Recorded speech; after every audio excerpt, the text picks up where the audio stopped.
সারাদিনে চোখে কত বালু যায়, কত ধরনের ময়লা যায়। সব ময়লা কি আর আমরা আনতে পারি?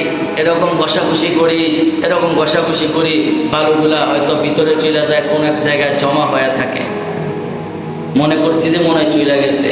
কিন্তু আল্লাহ বলেন, বান্দা এই বালুগুলা গেছে, তুমি টেনশন করবা? তোমার টেনশন করার তো হবে না।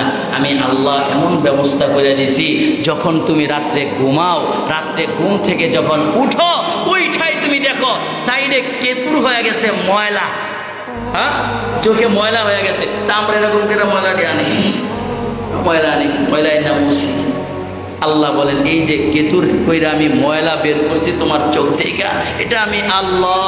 তুমি ঘুমায় রইছো, তোমার চোখ বন্ধ, কিন্তু ভিতরে আমি আল্লাহ একজন ফেরেশতা লাগাই দিছি, বান্দার চোখটাকে তুই দেখ না কোথায় কোথায় ময়লা আছে, এটাকে বের করার ব্যবস্থা করে দে কেতুরের মাধ্যমে। আল্লাহু আকবার বলেন।